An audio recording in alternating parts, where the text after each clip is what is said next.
John the Mouse. Anyway, we hold you up for 5 whole bucks. All right. Highway robbery, we know. Yeah. Anyway, there's a brochure for Oh, you. sure. Might as well get that. And we'll welcome to go up that tunnel there to, goes up to Eva Dalton's house. Eva was a sister of these 3 brothers here of hers that robbed trains 1891-92, and they would perhaps come out here maybe once or twice, kind of duck out. While it was chasing them all over the eastern part of Oklahoma. So anyway, they had $5,000 reward put on each one of their heads, 15 grand. Oh, sure. That's a chunk of change, to bring them 3 guys in. So anyway, it wasn't the law that got them, it was these citizens in Coffeyville, Kansas. And these guys, the 3 brothers, along with 2 of their outlaw pals, decided they were going to rob both banks in Coffeyville at the same time in broad daylight. Then vanish, get out of the United States, go to South America. And, well, didn't work out so well for them that day. That's when somebody discovered they were in town, and it didn't take very long for around 15 men to get armed with rifles and shotguns. And a few minutes later, those 4 outlaws there lay dead, and Emmett Dalton lay there very, very seriously wounded. The 2 brothers here, Grant, had killed the marshal in Coffeyville. Bob had killed 3 citizens. 8 people lost their lives in this gunfight. Emmett Dalton did recover from these wounds. He had 23 chunks of lead yanked out of him after that gunfight. 3 rifle slugs and 20 chunks of double-aught buckshot blasted in his back by both barrels. An 8-gauge shotgun. Anyway, he got to go to the penitentiary. He was convicted and sentenced to life. And after 14 years, in the year 1907, he was given an unconditional pardon by the governor for good behavior and released from prison. So what does he do? He goes to Hollywood in the movie and makes the most of his outlaw days. And he did appear in 3 or 4 silent movies in the 1920s. And you remember who Tom Mix was? No. Tom Mix was, actually John Wayne was understudy of Tom Mix's. Tom Mix was a big Western movie star back in the 1920s and the early 30s. Tragically, he was killed in an auto accident in 1936. But him and Emmett Dalton were very, very good friends. Let's picture those 2 guys together. Anyway, Emmett did okay for himself the rest of his life. He was a very well respected, upstanding citizen, and lived to be 66 years old, and died near 1937. So he decided crime was don't do that crap. It hurts too bad. Plus, he lost his best friend, Bob. Him and Bob were very, very close brothers. But anyway, it's what happens. Yeah. Anyway, the tunnel was reconstructed. That was done in 1940.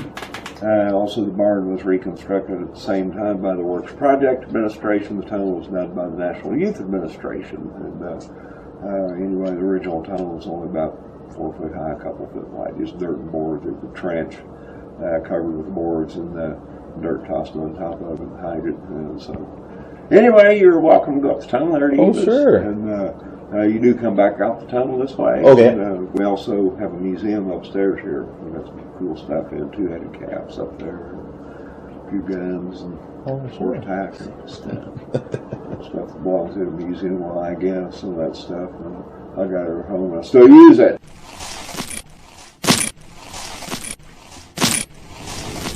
As you walk through this tunnel, it takes you back to a place where you could have been in the gang and been walking up to the house after a long day's ride.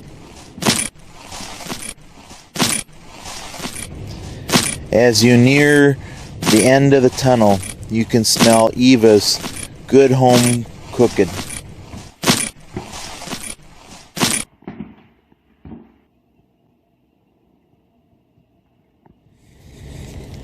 The Wimple home is a fragile structure built half underground on the side of a hill. The house is furnished as it would have been in 1887 and includes Dalton family artifacts.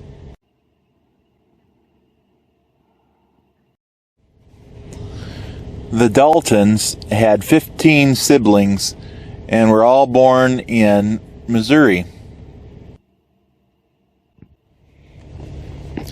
In 1886, a handsome young woman named Eva Dalton arrived in Meade, Kansas. She came from a Coffeyville area to establish a little shop where she made and sold ladies' hats and fineries. John N. Wimple was a merchant and a well-respected citizen of this new prairie community. The two of them were married October 25th, 1887, and soon moved into their little cozy home. Eva's brother, Emmett Dalton, arrived the wedding, and more brothers arrived soon after. In the years that followed, the Dalton Gang was an undetected presence. News of the outlaw gang's far-reaching criminal episodes astounded local citizens. Speculation concerning Eva's guilt or innocence in connection with her brother's activities made it impossible for the Wimples to remain in Meade, and in 1892 they slipped quietly out of town, abandoning their home. The Wimples had a daughter, built in 1887 by J. N. Wimple. For his bride, this tiny two-level home was set atop a hill that sloped gently towards a creek in what then was the rural area south of the town of Meade. After the Wimple family departed Meade, a crude tunnel of dirt and beams was discovered leading from the house to the barn below. The means by which Eva's outlaw brothers came and went undetected by the prying eyes of neighbors and the law. The home has been restored and the 95-foot-long tunnel reconstructed to make it possible for the average person. The stonework on the tunnel and barn and grounds was created by the NWA and WPA in 1940. At the south end of the tunnel, the barn houses a museum and gift shop that provide a wealth of information about the Dalton Gang and other family members. The shady Hideout Park provides a place to picnic and to let the kids run and explore the old town at the bottom of the hill.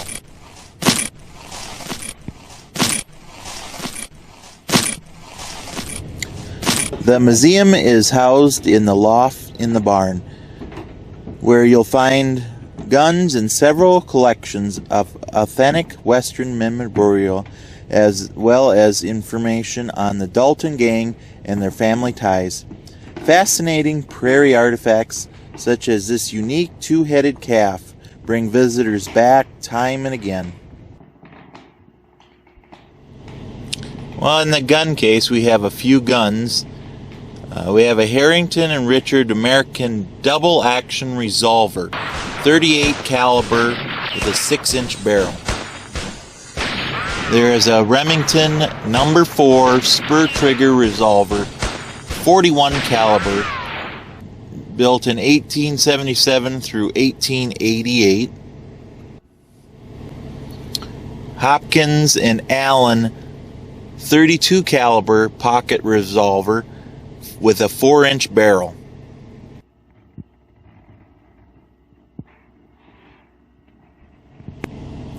This calf was a stillborn by a cow owned by Mr. Cox of Kansas. It also had 2 backbones, 2 tails, 2 hearts, and it assumed the rest was double. 5 men mounted on fast, strong horses and carrying Winchester rifles, in addition to their 6 shooting hands, gun ride boldly down the dusty road leading into Coffeyville. They ride with such daring that the words of their coming has preceded them. Their passing is noticed by all.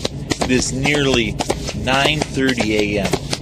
These men have timed their arrival to coincide with the opening of the city's banks. 3 of the men are brothers, Bob and Grant and Emmett Dalton, who are reared in the Coffeyville area. The other 2 are strangers. Together they have planned daring daylight simultaneous raids on Coffeyville's 2 prosperous banks. Riding down Maple Street, they turn into the alley to tether their horses for a quick getaway.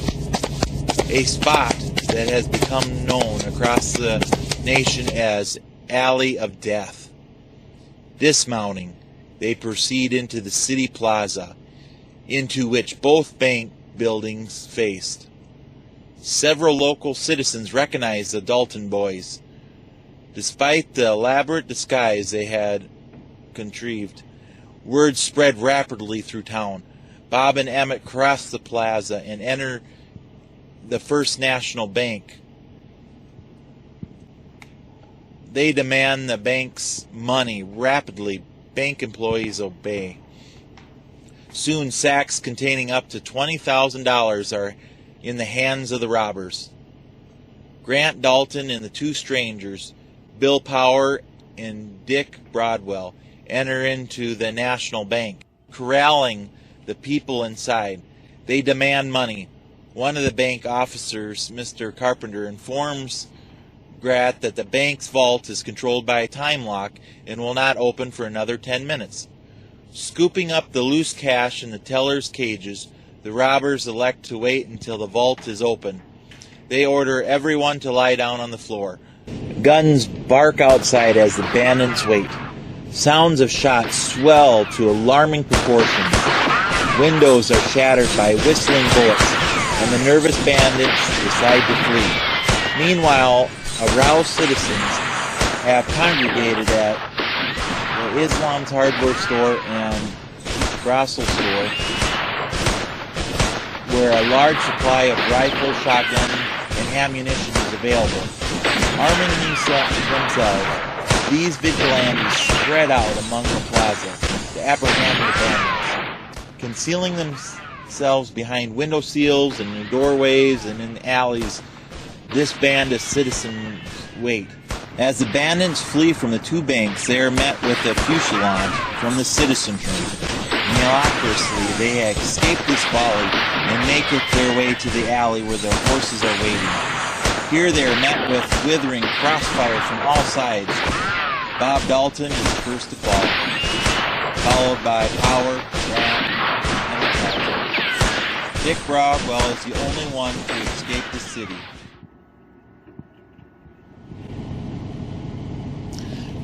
This pile was used to break buffalo sod for the pioneers to build their sod houses, raise feed for their animals, and food for themselves.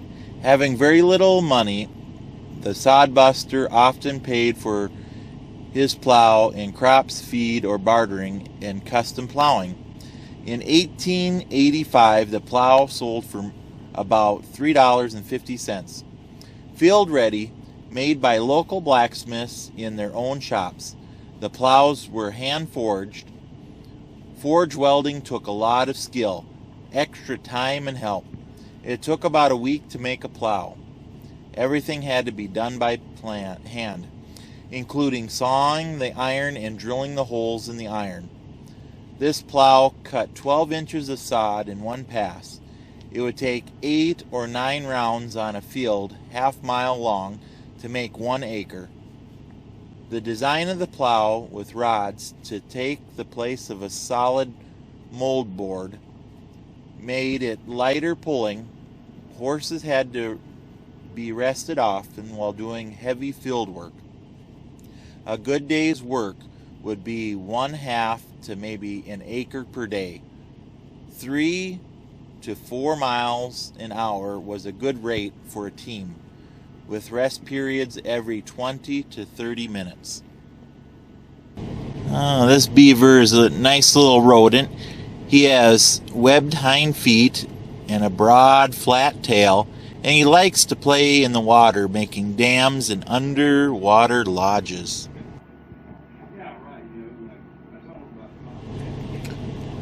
Bob was the leader of the Dalton Gang. He was born May 13, 1869, about 6 feet tall, with blue eyes and sandy hair. Bob was perhaps the most handsome of the Daltons. Bob shared some of Grant's prudency, but was also cool, deliberate, and fearless. It was said that Bob knew where he would land before he leaped. Like his older brother Bob, started out as a U.S. Deputy Marshal, serving under Judge Isaac Parker in the Indian Territory.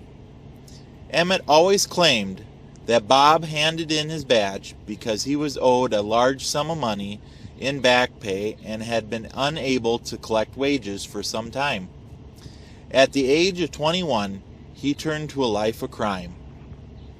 A Southern Pacific Railroad reward poster described Bob as follows: about 23 years of age, but might have been taken for 25, height 6'1.5" well built and straight, light complexion, healthy looking, boyish beard and mustache, light hair and eyes, weight 180 to 190 pounds, large bony long-fingered hands, showing no acquaintance with work, large nose and ears, white teeth, long sunburned neck, square features, is a good poker player and card player, drinks whiskey in moderation, but does not chew tobacco, smokes brown paper cigarettes occasionally. Bob died during the Coffeyville raid on October 5th, 1892. Thank you for watching my video. I do have more for you to view. Just press on the button. And if you'd like to subscribe to stay up to date, you can push that button too.